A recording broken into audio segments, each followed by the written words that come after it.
a sophomore outing from a Scottish rock band, a second Mercury Prize nominated album from a jungle pioneer, a seventh solo album from rock royalty, and the highly anticipated follow up to one of 2020's most defining summer records. This is 5 to 9's Album of the Month episode for July 2026.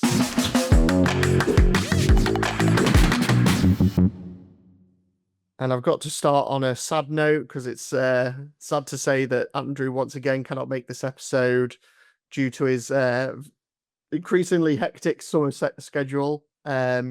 Speaking to him though, he's optimistic he'll be back for August's pod, which is great news. We're ready to have him back. However, for this stacked episode, I'm pleased to be joined once again by one of our guest podcasters, Adam Reeve from Sounds Good Music, which you can find on both Instagram and TikTok. Adam, great to have you back. Your first episode with us since back in January. What have you been up to during this first half of the year since we Yes, last spoke? yeah. Thank you for having me again. It's been an interesting year trying to shift from being a blog editor or writer and kind of moving into more video content. So Mm, it's been fun trying to navigate the world of TikTok and Instagram and stuff, but it's been fun nonetheless. great stuff. And some good music along the way, like since we last spoke in January. What have been your highlights from kind of like the first half of the year before we get into the July ones? Yeah, absolutely. I think probably my front runners are probably the new albums from Lime Garden and Tom Mm, Mish. I just think both of them, they're just forever remaining on, like, heavy rotation for me. But also the new Arlo Parks and perhaps a bit more recently, the new Yard Act album as well. yes. Yeah, just really, really good stuff across the board, really. Yeah, those definitely seconded on that Lime Garden one. Obviously we did that on the pods.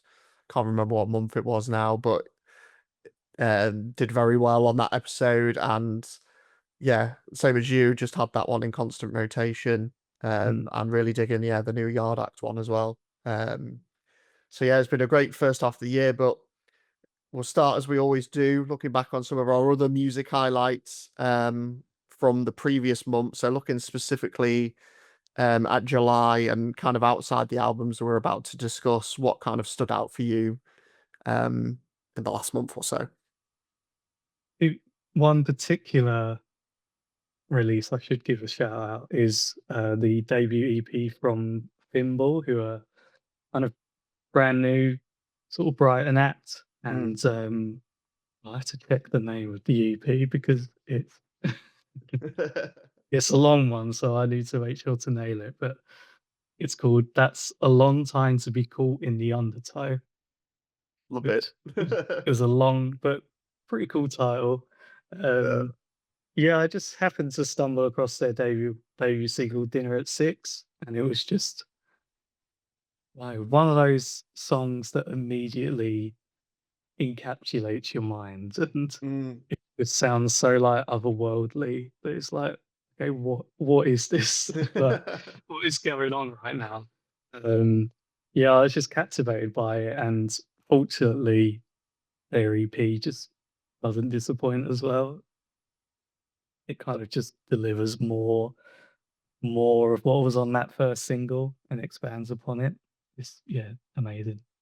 Brilliant. That's one I've not listened to as well, so that'll be going on the the list for tomorrow's commute. Give that one a spin. Um, no, great stuff. And for me, I guess July it was all about festivals. So there was lots of good music in July, but I've kind of narrowed it down just to three festival highlights really. Which yeah, the first one I'll start with right at the start of the month, Rock Workter over in Belgium, which is kind of why I've got the older Belgium jersey on for tonight's pod. But yeah, my second year in a row going over to Rock Workter, one that I was really blown away with last year. And yeah, I think this year was even better. Obviously, the World Cup was on. Belgium had like a fairly decent run. as well. Got to watch the Belgium versus Senegal game in a tent in the campsite on day 0. Yeah, it was one of those where you couldn't have asked for a better atmosphere, and it was a really dramatic game as well. We kind of stepped outside the tent um, to go get some food when they were 2-0 down, and then all of a sudden, like the back in the game. So yeah, it was just great atmosphere. But yeah, the festival itself, just the organization of the whole event was first class. I think that's the biggest thing that I'd sing its praises for. I think European festivals in general just have their shit together a bit better than we do over here with some of ours. But yeah, the organization was great. They kind of moved around a few of the stages just to make better use of, like, the walkways so they don't become too busy, and yeah, just ample toilets and bars, and you just never queue in for stuff Good. like you are at some like UK festivals, I'd say. Mm. Um, but yeah, aside from that, just 4 days of world class music. I mean, I'll shout out a couple highlights. Sabian on the Thursday, Serge just always brings the energy and the anthems, and yeah, that was no different. Just a great set from them.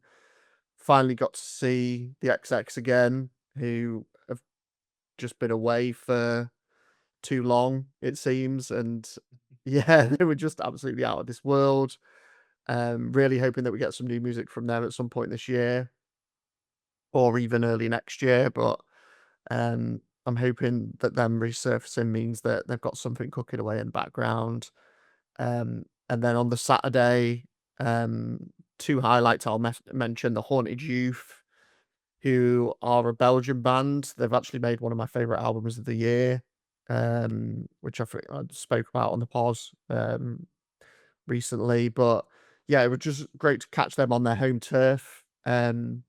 Obviously, they're not massively known over here. I think they're doing like one UK date in a tiny London venue, and this where they played at Rock Worked, it was like a 20,000 capacity like pop up arena that they have at the festival. So yeah, to see them in that setting was fantastic. And then later on in the day, CMAT, who I've seen a few times now, and that was probably the best show that I've seen from her. Um, which she said on the day too, it's one of the best shows that her and her band have done. And yeah, just the energy in the room, her performance, everything about it was just euphoric. And for me, she's kind of like the best performer anywhere right now. At least till Foles come back. That's what I'm saying. But yeah, she's just killing it at the moment. And then on the Sunday,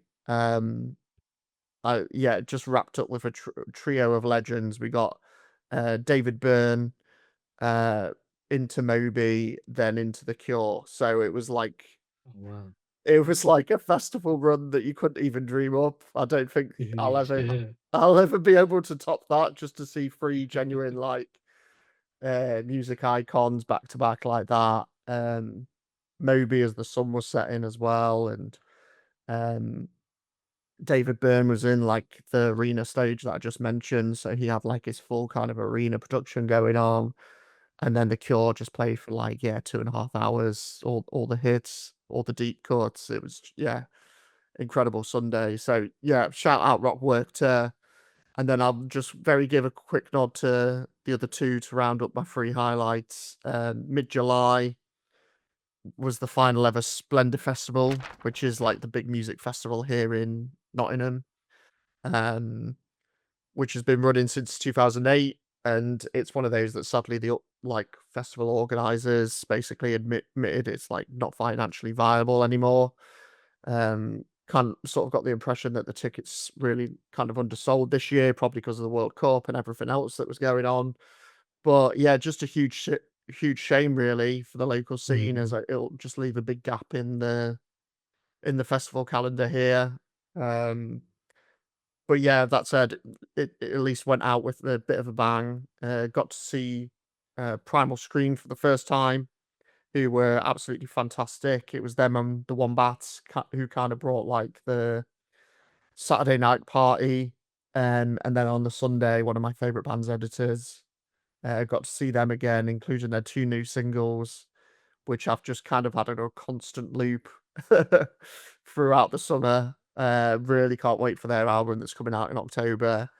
And then some, yeah, great Nottingham acts as well, throughout the weekend. Alt Black Era, Divorce, George Gadd and the Aftermath. So, yeah, just a good way to kind of see off the festival, but a shame that it's gone. And then last but not least, literally this past weekend, a brand new festival for me. One that I've heard nothing but good things about and been wanting to try it for years, and finally got the opportunity to attend, and that is Kendall Calling.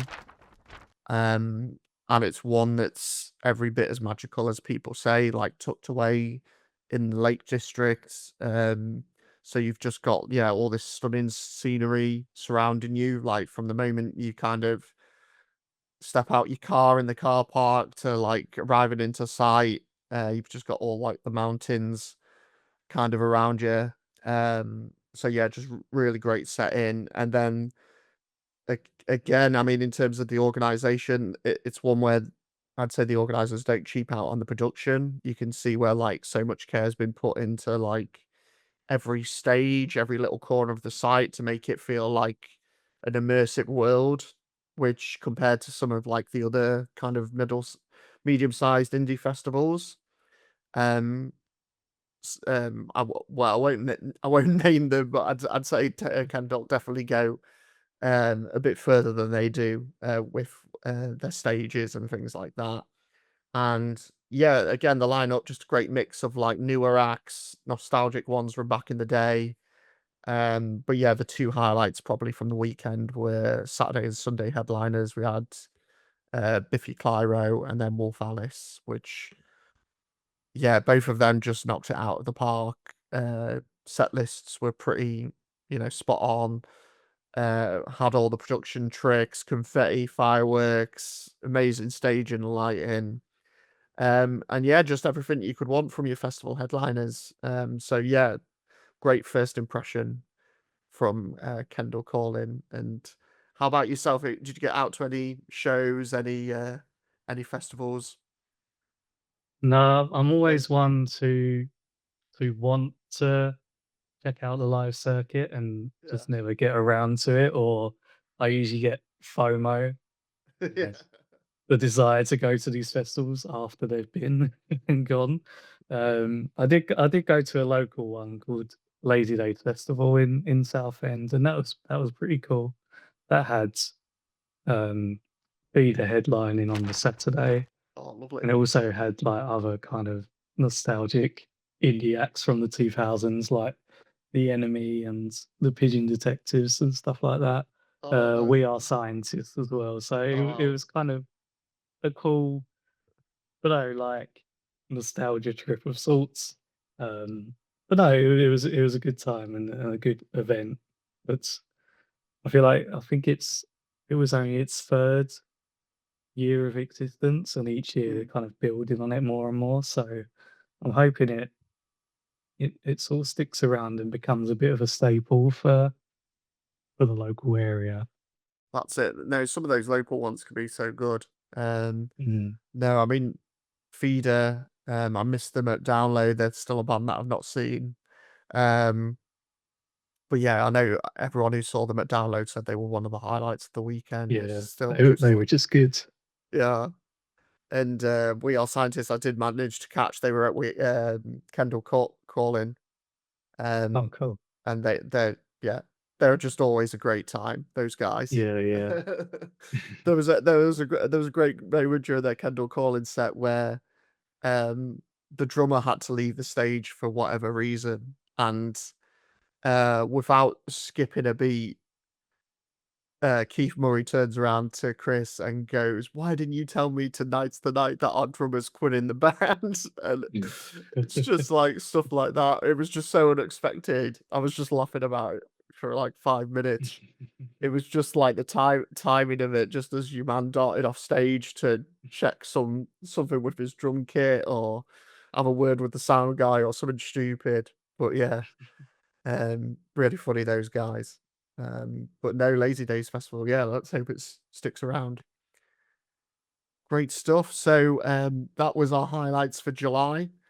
So I guess we better get down to business, as they say, and dive into the 4 albums that are on the slate this month. And we're starting with a pretty big one. So the first album for this month is Music, Fashion and Film by Charli XCX.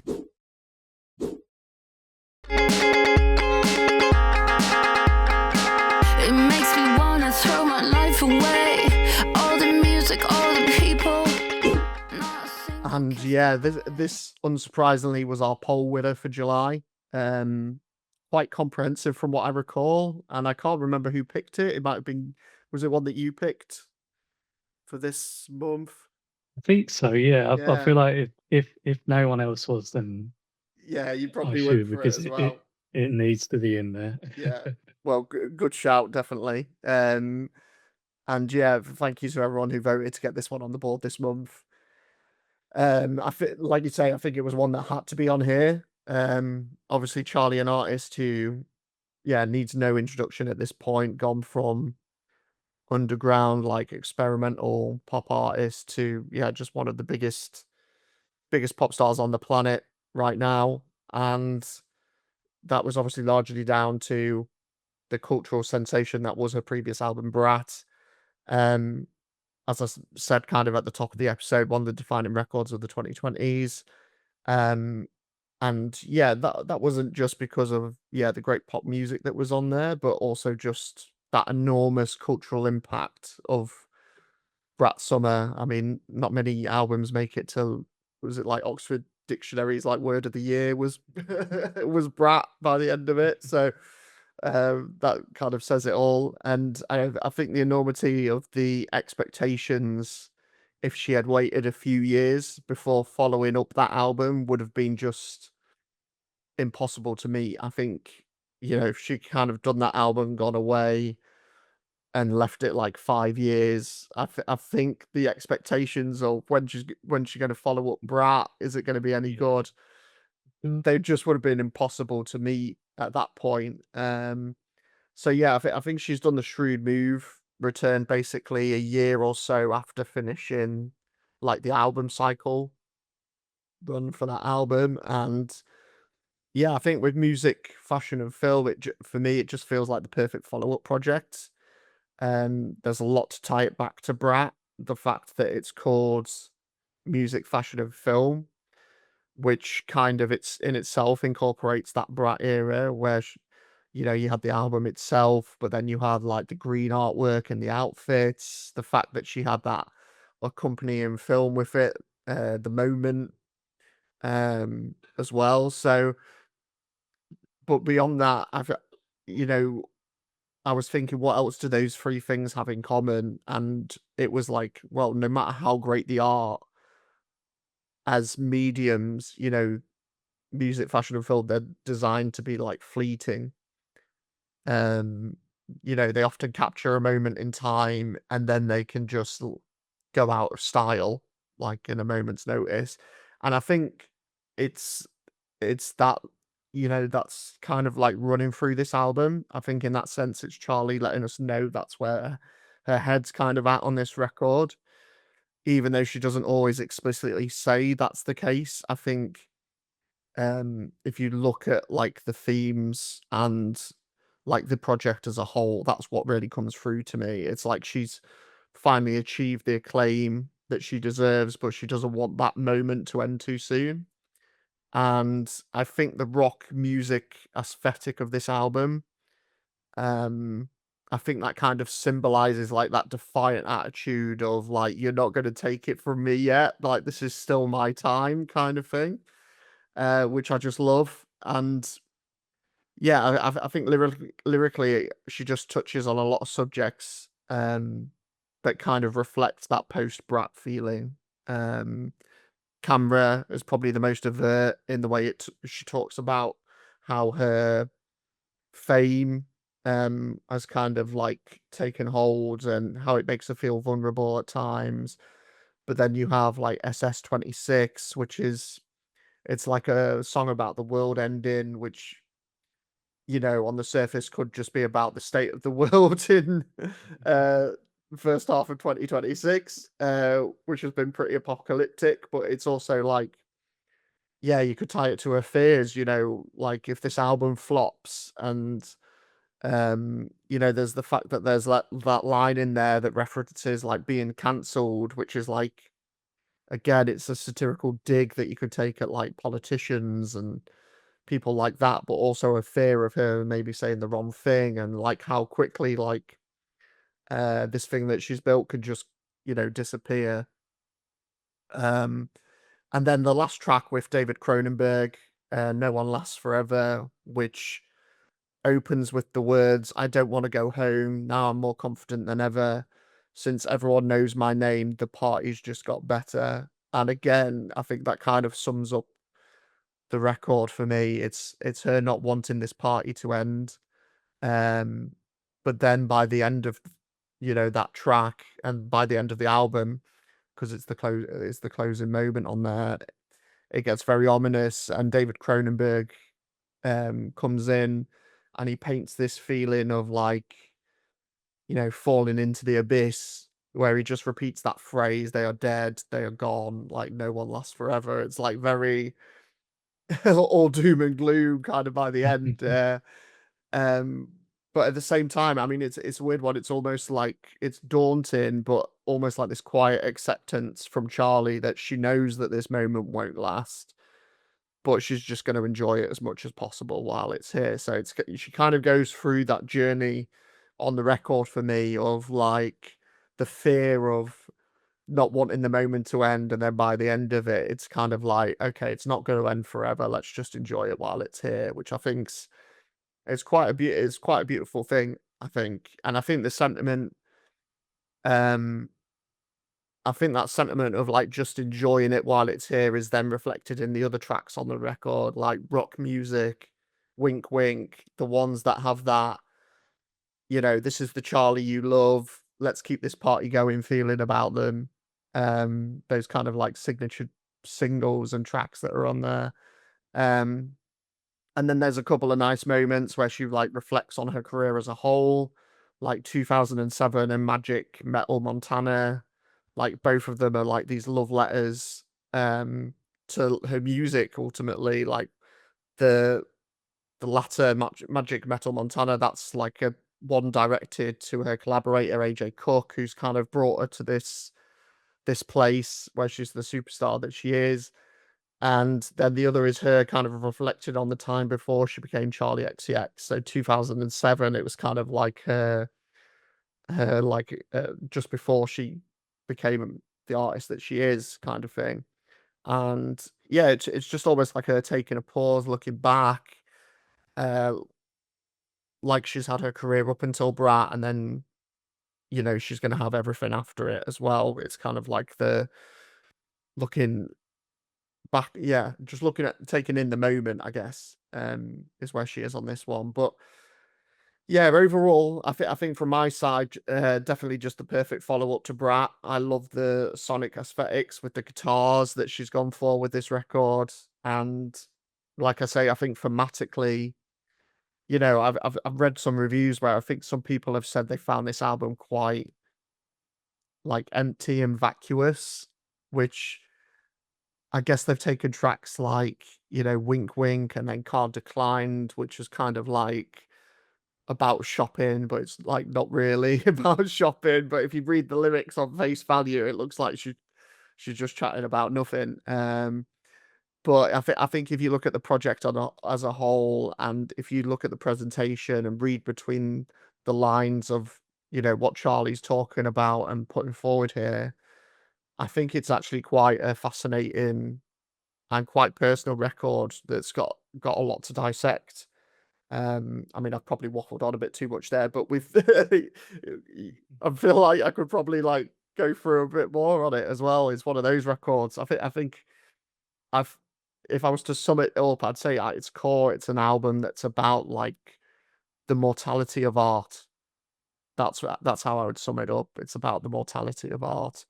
Um, And yeah, I just think it's quite beautiful. And like any Charlie album, it's a lot of fun as well. Like that 30 minutes that it's on just flies by for me. And yeah, I think it's great. Undecided where it ranks in her discography so far, but definitely been enjoying it. So a big thumbs up from me. But what did you think to music, fashion, and film from your side, Adam? I mean, I think everything you said was just perfect there, really. I was just enjoyed listening to what you had to play about it. I thought that was so good, man. Um, Oh, appreciate it.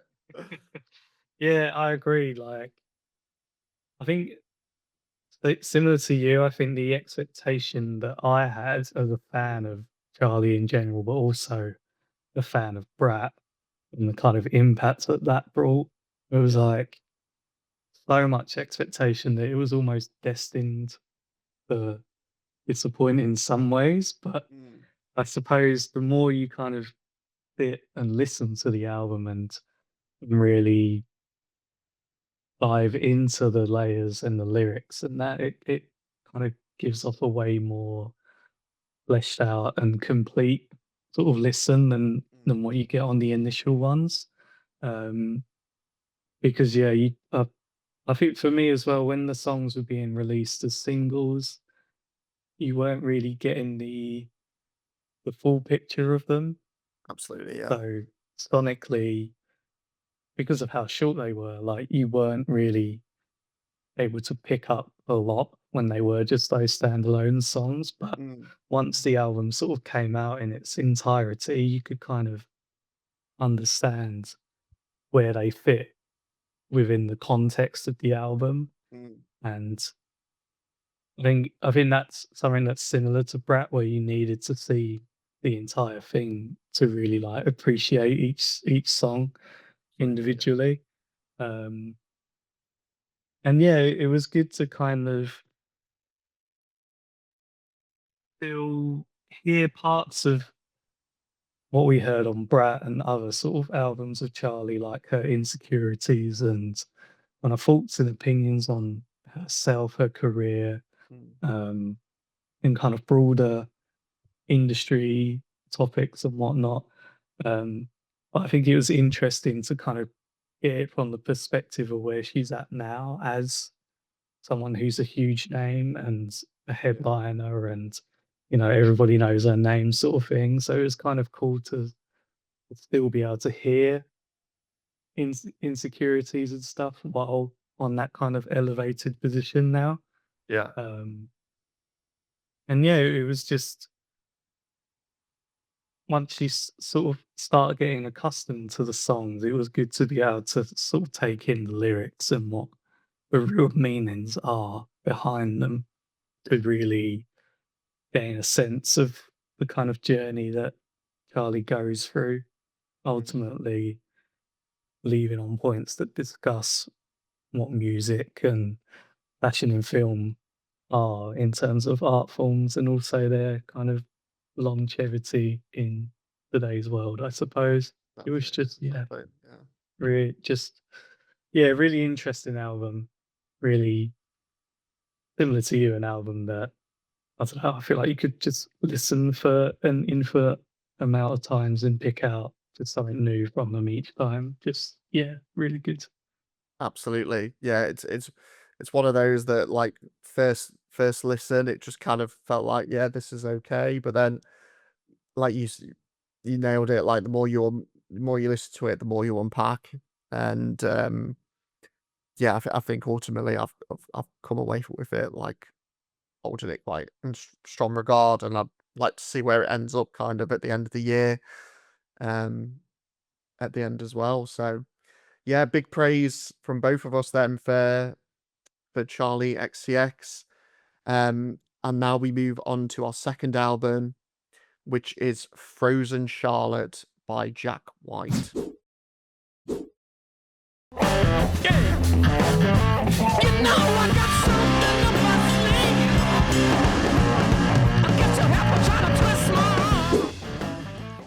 And yeah, this was your pick for this month, Adam. So I'll let you kick us off on this latest one from Jack White. Cool. So I think with regards to Jack White's solo work, it wasn't necessarily something I was particularly, enamored by. It was like, oh, it's Jack White. This will definitely be good. Check it out. A lot of decent listens, but nothing really grabbed me too much. But I think when No Name came out, I mean, just sort of switched, and I think it being such, I don't know, just a blast of just punk, bluesy guitar anthems, just one after the other, like 30, 35 minutes of just noise and just run back out again. It was like, whoa, okay, what's happening here? This is amazing. Um, so since then, I was, yeah, very kind of on the hook with hearing more of Jack White stuff, and I think Frozen Charlotte follows it up in a similarly successful way. Like whatever this kind of phase of just being more immediate with hooks and songs is just working really well. And I don't know if that's because of the White Stripes fan in me that's appreciating that more. Yeah. But yeah, I just found myself again just constantly returning to this album and just enjoying it. And yeah, it's kind of its level of directness, I think, really helps it just be an effective album. Um, I think God and the Broken Ribs just a great opener. It kind of sets the scene Yeah. of what you're gonna get, like the urgency in its riffs and the way it doesn't really take a second to slow down or breathe. It just continues, just throwing all sorts at you. It's just really good, and I think the way it sort of leads into the Direcco Demonico. I've probably butchered how you say that, but anyway, Yes, I think you still that's do better than me. So I'd say that's probably my favorite on there, just because its riff is just so, angular and just strange, but yeah, also just catchy. It just, it just sinks within me straight away. It's just really good. And as well as that, like I think while saying it's quite a direct and kind of urgent album, I feel like there's a lot of variation on there as well. Like, I think it sits heavily on its foundation. There's a lot of sort of just general chugginess in its riffs and drums and stuff, but I think each song has their own kind of distinct personality on there. Um, like the reverb on "You'll Never Fix Me" just kind of adds an extra dimension to it that isn't on the other tracks as much. Mm. And yeah, it just, allows things to kind of freshen up enough to keep the momentum going.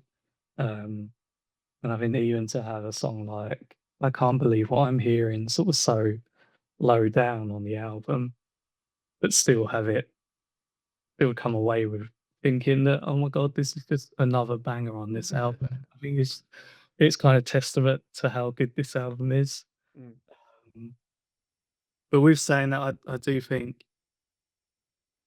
because of the foundation being largely the same, I do feel like the songs aren't really as distinct as they could be.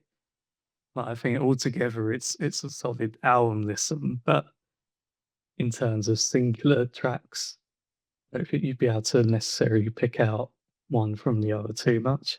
Mm. But altogether, I do think it's another good album from Jack White. Of course, it is. It's Jack White.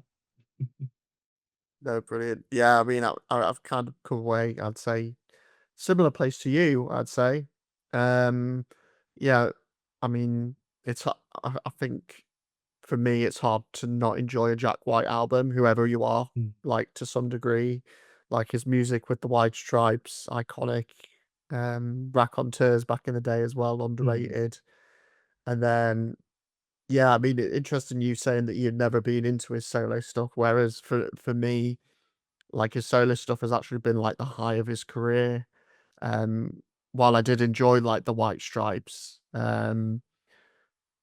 like for me, like some of my favorite stuff's been on his solo records. Like really enjoyed Blunderbuss and Lazaretto, which I think coming out of the White Stripes kind of he ca he just went into it's almost like he had these, like, really timeless songs that maybe never quite fit into that White Stripes mold, and he kind of unleashed them on those first 2 solo records, and there's, yeah, some great songs on those first 2, and then after that, we got Boarding House Reach, which was just so wonderfully weird and experimental. I know that was the record that I think put some people off, which I could completely understand. But for me, I actually thought that was like Jack White, almost at his most like Jack White, just like the rock and roll mad scientist, Willy Wonka, just making these outrageous kind of rock songs. And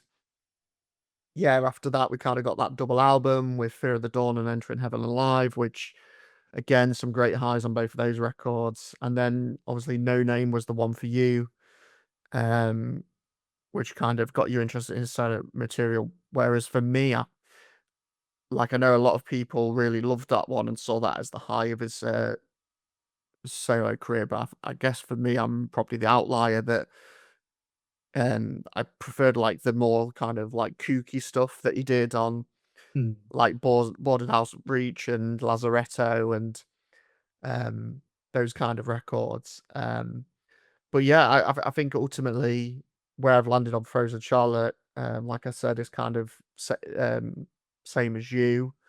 Um, I think um, going to the point that you made at the end there, it can at times feel a bit like almost like a by the numbers Jack White record, which almost feels harsh to say because like no one plays the blues guitar quite like Jack White, and like on this record, you've just got those big strutting riffs, like the fuzzy garage rock production. Yeah, his pointed lyricism, which is mostly looking at like social media and the political situation in the US. And yeah, I think like you, it's as dazzling as he always is. God and the Broken Ribs, and I won't pronounce it because I will butcher it. That other track, I think that's a great 1-2 combo straight out the Mm. gate. Raising the Grain as well, I really loved. I think that's just an absolute stomper. And then in the back end, the ones that stood out for me, Thick as Thieves, which has just got that like great kind of classic Jack White signature riff running right through it. Um, She's in a Frenzy. It's just fantastic. It's just kind of like an old school rock tune. Really love that song. And then I think he actually saves the best for last. Neighbours Blues was my favorite one on here. Really kind of makes no bones about it.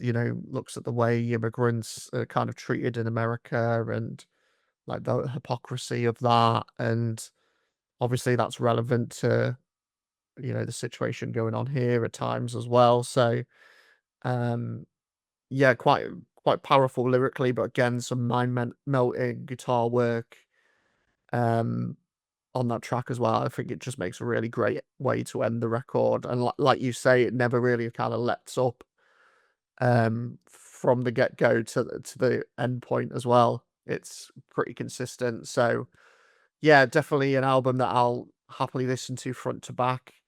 Um I think the only thing like you that stops it being like that keeps it as a good album rather than maybe a great album for me is that it's feels like it's a Jack White album, if that makes sense. It's almost like it's nothing new from him. It's one of those that if you've heard one of his records before, you probably know what you're going to get here without before Mm. you've listened to it.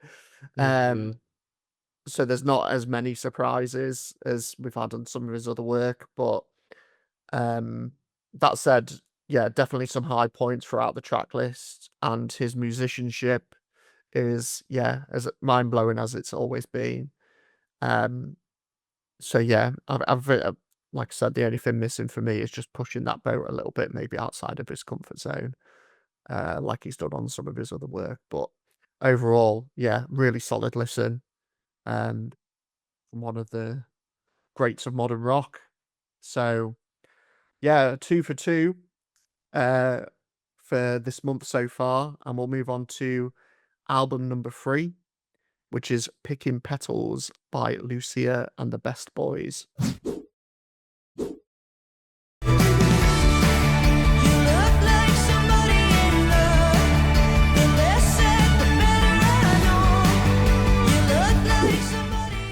And yeah, this was my pick for this month. And yeah, someone I didn't know before the start of the year. Actually, one of my favorite discoveries of the year so far. Yeah, they had their debut album out a couple of years ago, which kind of passed me by. Um, but yeah, I was listening through the Dot to Dot lineup back in May, like I always do. And the Get Together lineup as well, which is kind of like the Sheffield equivalent of Dot to Dot here in Nottingham. Um, and yeah, one of the bands that stood out was Lucia and the Best Boys. Didn't see them at Get Together, but saw them on the day at Dot to Dot, and yeah, was just completely captivated by them. And yeah, just had the great singles in the build up to this record coming out with Lonely Girl, which is the one that features Lauren Mayberry of Churches, another band I really admire. And I think that's just a really super catchy, timeless pop song. And the other one that they released was You Look Like Somebody in Love, which similarly great. It's just got that like earworm chorus and those amazing violins that kind of come in as the kind of tracks propelling along. So yeah, just really loved those two singles. And so yeah, based off those two songs, their performance at Dot to Dot, this was one that I was really looking forward to, and I've kind of landed similar to Jack White. I think it's one of those that just kind of delivers. I think it's 10 songs, just over 30 minutes, very eclectic throughout. You've got your big rock numbers like Better for the Worse, Pleasure and a Prayer.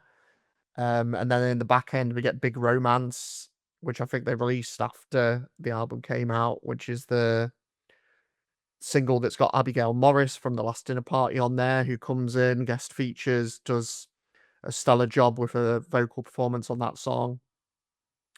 And yeah, so you've got those big rock numbers, and then you've got some kind of haunting ballads thrown in there as well, like Forgot the Arrow and Ephemeral, I'm going to pronounce it as the last track. So yeah, just a great mix of styles and quite a good pace to the record as well. And a couple of real standouts for me, other than the singles. The ones that I really loved, Wolf Cry, quite early on. Absolutely love that track. And then the title track as well. I mean, Wolf Cry, firstly, I think that one's just like really dramatic. It's got those like swirling synths and guitars, great harmonies on that song as well. Just a really kind of intoxicating listen. And then, yeah, the title track is just this huge anthem that kind of acts as like the record's centerpiece. Yeah, Lucia's vocals, just brilliant. Again, some amazing strings kind of come in there. Almost starts out like very 80s power ballad inspired, but then by the end of the song, it's got that groovy passage that I'm not sure if you got this, but very much reminded me of Haim. Like that, it kind of like ticking Yeah, melody yeah. towards the back end of that track. As soon as it came on, I was like, oh, that's gone very Haim there. Just a terrific song. So yeah, I think for me, this is just a really fun listen. No real misses. Just a great collection of 10 tracks filled with like catchy choruses. It's got that gothic energy about it. and yeah, just lots of like rich instrumentation that kind of like lift these uh pop rock songs. And yeah, lots of familiar touch points as well. Obviously, the likes of Haim that I just mentioned, but Churches, Last Dinner Party, obviously because they feature on there. But then you get hints of bands like, Garbage, I Got, Texas, The Cranberries, a bit of Kate Bush as well. Um, so yeah, I think it's one of those that if you're a fan of any of those artists like me, I think you're going to enjoy this one. I think the thing that maybe again keeps it a good album rather than a great one is it does sometimes feel like referencing other artists and other styles than maybe forging its own path. I think that's the kind of big takeaway. I think that maybe stops it going that extra level. I think um what's on here is fantastic. There's not real a moment that I'll skip, and it's a lot of fun along the way. But yeah, maybe just lacking just a little bit of like unique flair or something that kind of puts their own stamp on it. I would say there's a lot of like homage to other artists, I'd say, on this record. But overall, really enjoyed it. And yeah, definitely some of the singles I'm still spinning even now. So yeah, what did you make of this second album from Lucia and the Best Boys? Yeah, largely the same. I think it's one that you can appreciate how big and dramatic the performances are, and Mm, the songwriting and production is just, top notch throughout it. But I think it's one that where there's a lot of dramatic highs, I feel like it makes it harder for it to really stand out in parts. So yeah, similar to you, I think the singles were kind of the main highlights for me, like Lonely Girl with Lauren Mayberry. I feel like the that combination just works really well. And yeah, the slight Church's influence on that, I think, really helped the song flow, and I think in turn helped the album kind of flow quite nicely as well. Um, and yeah, there's another song that you said as well, like "You Look Like Somebody in Love," that sort of stood out to me mainly because of the piano, the violin that plays alongside the mm, chorus. Just the way that it, no, just stood out from the chorus without kind of taking over the vocals or anything like that. Just really hadn't heard strings or violin in that way before. I thought that was pretty cool. Um, and the title track as well, yeah, that sort of detour, I suppose, into a more 80s electronic vibe. It's sort of sat well with me. And I think if they'd kind of leaned into that a little bit more across the album, I feel like it would have helped it sort of mm. yeah, push it into great album territory. But for what it is in reality, I think it is definitely a very good album.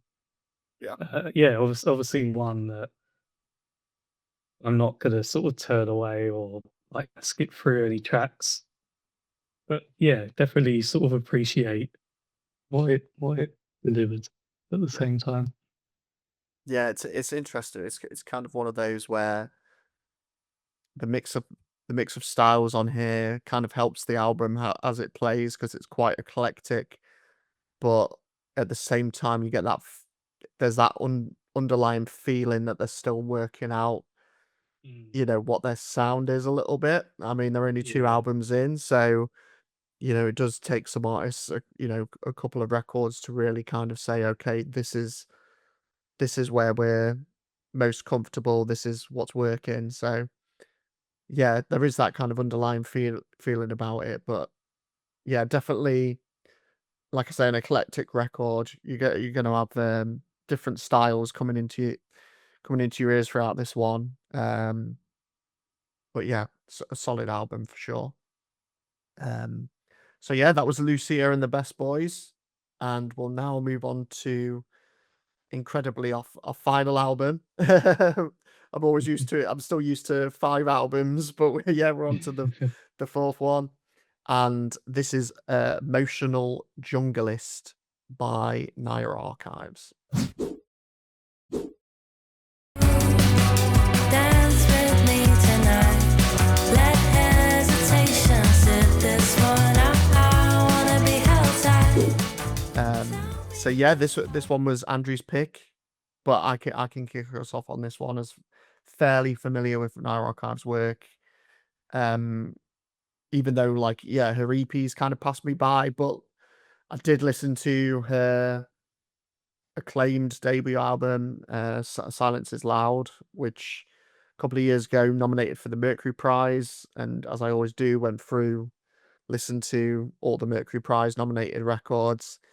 And yeah, I think that year it was kind of one of the actual favorites going into that one, but was ultimately pipped to the post by English Teacher and their brilliant debut album. And I think for me, that was probably the right call. I think Silence is Loud. It was like a solid enough debut, and could definitely appreciate like what Naya had done for like the jungle and drum and bass scene leading up to and kind of off the back of that album. But you could tell she hadn't quite hit her peak yet. And for me, it still felt like maybe a homage to the scene, then forging a distinctly new path within it, which throwing back to what we just heard from Lucia and the Best Boys, it was kind of that feeling that maybe we got from that debut album for me anyway. Was that she still had another level to go. And I think second time around with Emotional Junglist, she does hit that for me, that other level. This was one of those, like the second I hit play on this record, it just felt like a breath of fresh air. It's soulful, the beats go hard, it's got a lot of heart, and I think that was, that emotional element, that's obviously there in the title, but it's also very much there present in the record as well. I think that was what was missing maybe at times for me on her debut. And I think that just kind of lifts the music here for me. And yeah, just some really great moments scattered across this album. I think it starts off strong with like those opening 3 tracks, but it's then when we hit Vertical, which has this like really heady kind of beat to it, which I just love, like really dreamy kind of sound going on. Um, which I was reading up on this record, and she said she was listening to like Madonna's Ray of Light when writing that song, and could totally hear that kind of coming through. Definitely got the feeling of that record. And then this could be, which might be one of my favorite tracks on here. It's a bit of an enigma, I would say, that song. It's very familiar, but also quite like unique as well. It's one of those that I think Naya said it again in the notes I was reading, that it reminded her of a pulp song or like a noughties like rom-com soundtrack. But to me, I hear like Lily Allen backed up by The Cure. that's that's the sound that was coming to me, which is a combination that I didn't know I needed. It's kind of had like that synth passage that kind of runs in the background. It's definitely like Cure-esque, and then obviously her vocal performance. I was getting a bit of like Lily Allen kind of almost like modern Britpop, which I guess is where she's getting like the pulp reference from. Um, but yeah, the combination that I didn't know I needed, but yeah, really enjoyed that track. Dance with Me Tonight and kind of carries that same feeling too. And then yeah, straight after Naya delivers this wonderful slice of trip hop with Georgia Smith on Get Me Down, which is very like I mean Massive Attack's like the obvious reference on there, but yeah, definitely got those like trip hop sensibilities running through it, and again just really soulful, some awesome production on that song. and just like a really great like headphones track. I mean, the whole album I'd say is like a really good kind of like headphones record. Um, and yeah, I'd say yeah, the eclecticism of the record just continues into the back end really. Train of Thought is like this really kind of like ethereal moment within the track list. And then a couple of tracks later, you get Super Lust, which is like quite poppy. It's got like these playful synths going on.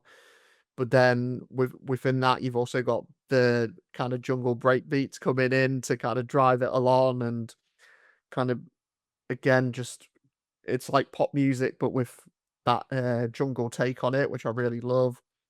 Um, and then There Goes My Head. Got to say it, My Head, which is a different flavor again. You've got the big dramatic like guitar riffs on there. Um, almost sounds like a Western kind of like movie soundtrack or something, very cinematic. Um, and then The Darkest Hour, again, another change of pace, really spacey and atmospheric. And then just when you think you kind of heard it all on this record, we get Lover's Grief, which has got that like Peter Hook inspired bass line running through it, and um, yeah, just kind of almost like Joy Division um, influence running on that track. And then yeah, Boys in Blue at the end, which is this big kind of, I think saw her describe it as like a victory lap for the album right at the end. And it's just this big kind of fast paced guitar driven anthem that rounds the record off really nicely. So yeah, having gone into this with based off a debut, I thought it would be good, but I wasn't expecting too much, I guess, from it. Um, and I've actually come away thinking it's a bit of a triumph. It's an album that has like a little bit of everything. It's like this big mixing pot of jungle, drum and bass, bit of pop, bit of indie, bit of alt rock, some R&B in there. It's just a really refreshing and like unique mix of sounds. And like I said, I enjoyed her debut, but you could tell that she hadn't quite perfected the sound that she, wanted to make and kind of put a stamp on. And I think on this record, she's kind of nailed it. And yeah, got to shout out uh, Ethan P. Flynn and James Ford as well, who worked on the production with Naya herself, and I think they deserve massive credit for making this album sound as good as it does as well.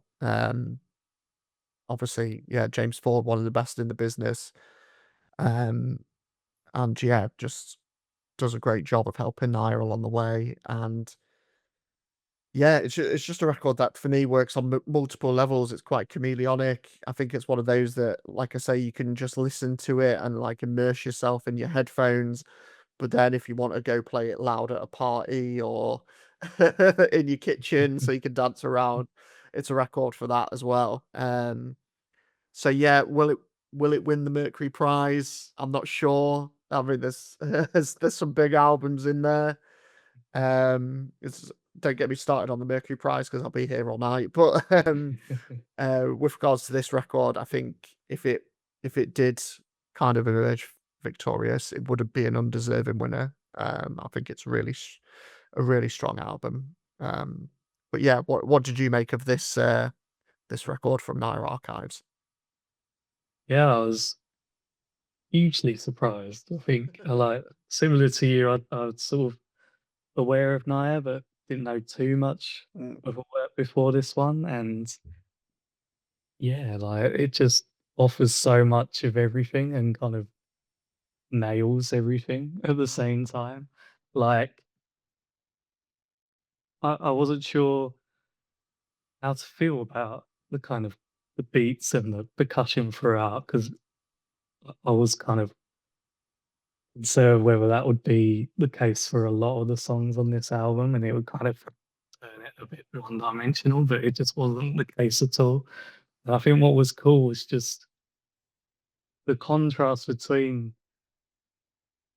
these beats and also just the I don't know, like the calm, cool delivery of Nia's vocals and also like the general lightness of the synthesizers and other beats that were happening on this album. I just think somehow they managed to work so well together. Mm. And as well as that, I think Nia sort of succeeded in changing up the pace and the mood of each song enough for the beats to come off differently Mm. in each song as well. So it wasn't a case of just hearing all the same kind of tropes one after the other. It was like each song was their own sort of individual experience. So Mm. yeah, just massively surprised by this album. And similar to you, I think it was the more heady and kind of floaty numbers that stood out to me the most, like Dance With Me Tonight, and This Could Be, like the more kind of poppy and jovial numbers Mm. stood out to me. And yeah, it just allowed a little more space for the soulfulness and the emotions in Nia's vocals and lyrics to kind of stand out a little bit more. Um, but yeah, just all across the board, the but it feels like an album you couldn't really settle too much with Mm. because it changed up in every direction just constantly. So yeah, it definitely one that keeps you on your toes, but in the best way possible. Absolutely.